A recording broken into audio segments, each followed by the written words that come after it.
বাংলাদেশের পরবর্তী সেনাপ্রধান কে হতে যাচ্ছেন? অনেকে দাবি করছেন সিদ্ধান্ত হয়ে গেছে, নির্দিষ্ট একজনই হচ্ছেন নতুন আর্মি চিফ। কিন্তু সত্যি কি কোনো সিদ্ধান্ত হয়েছে, নাকি এগুলো শুধুই জল্পনা? আজকের ভিডিওতে আমরা দেখব কেন হঠাৎ এই আলোচনা শুরু হলো, কোন কোন সিনিয়র সেনা কর্মকর্তার নাম আলোচনায় এসেছে, সেনাপ্রধান নিয়োগের নিয়ম আসলে কি, আর সবচেয়ে গুরুত্বপূর্ণ বিষয় হলো এখন পর্যন্ত সরকার বা সেনাবাহিনীর পক্ষ থেকে কি বলা হয়েছে। সম্প্রতি বাংলাদেশ সেনাবাহিনীর শীর্ষ পর্যায়ে কয়েকটি গুরুত্বপূর্ণ পদে রদবদল হয়েছে।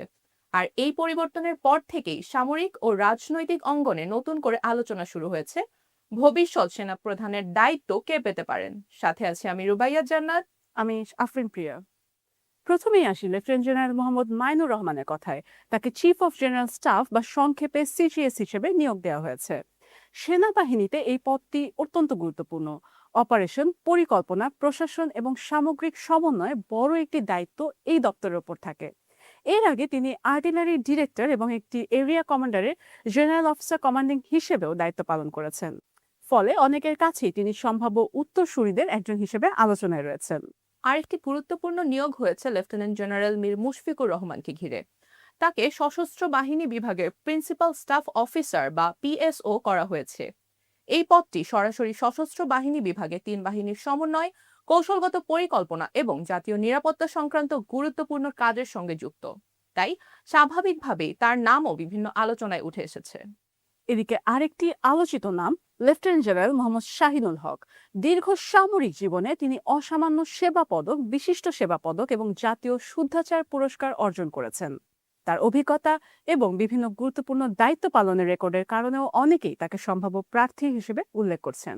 এছাড়া আলোচনায় রয়েছেন লেফটেন্যান্ট জেনারেল মোহাম্মদ ফয়জুর রহমান। ২০২৪ সালের ১২ আগস্ট তিনি ডিজিএফআই এর মহাপরিচালক হিসেবে দায়িত্ব নেন। পরে একই বছরের ১৪ অক্টোবর তাকে লেফটেন্যান্ট জেনারেল পদে পদোন্নতি দিয়ে কোয়ার্টার মাস্টার জেনারেল হিসেবে দায়িত্ব দেওয়া হয়। এই পদও সেনাবাহিনীর গুরুত্বপূর্ণ প্রশাসনিক ও লজিস্টিক ব্যবস্থার সঙ্গে জড়িত। তবে এখানে একটি বিষয় খুব পরিষ্কার করে বলা প্রয়োজন। এই চারজনের কেউই এখন পর্যন্ত আনুষ্ঠানিকভাবে পরবর্তী সেনাপ্রধান হিসেবে ঘোষিত নন।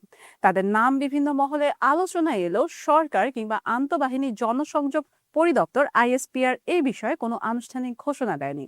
এখন প্রশ্ন হলো, বর্তমান সেনাপ্রধানের অবস্থান কি? বর্তমানে জেনারেল ওয়াকারুজ্জামান বাংলাদেশের সেনাবাহিনীর প্রধান হিসেবে দায়িত্ব পালন করছেন।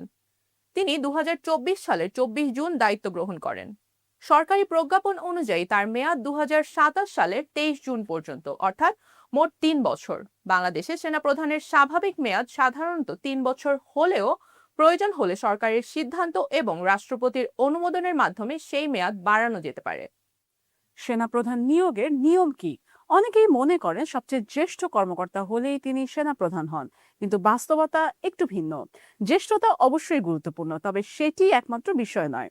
এর পাশাপাশি দেখা হয় নেতৃত্বের দক্ষতা, বিভিন্ন গুরুত্বপূর্ণ কমান্ডে কাজ করার অভিজ্ঞতা, কৌশলগত সক্ষমতা, পেশাগত অর্জন, প্রশাসনিক দক্ষতা এবং সরকারের নীতিগত বিবেচনা সহ আরো কয়েকটি বিষয়। আইনগতভাবে এই নিয়োগ আর্মি অ্যাক্ট ১৯৫২ সংশ্লিষ্ট প্রশাসনিক প্রজ্ঞাপন এবং সংবিধান অনুযায়ী সম্পন্ন হয়। সংবিধান অনুযায়ী বাংলাদেশের রাষ্ট্রপতি সশস্ত্র বাহিনীর সর্বাধিনায়ক। তবে বাস্তবে সরকারের সিদ্ধান্ত ও সাংবিধানিক প্রক্রিয়া অনুসরণ করেই সেনাপ্রধান নিয়োগের আনুষ্ঠানিক ঘোষণা দেওয়া হয়। তাহলে সারসংক্ষেপে বলা যায়, পরবর্তী সেনাপ্রধান কে হবেন সেই প্রশ্নের উত্তর এখনো আনুষ্ঠানিকভাবে জানা যায়নি। কয়েকজন জ্যেষ্ঠ লেফটেন্যান্ট জেনারেলের নাম আলোচনায় থাকলেও চূড়ান্ত সিদ্ধান্তের বিষয়টি পুরোপুরি সরকারের আনুষ্ঠানিক ঘোষণার উপর নির্ভর করছে।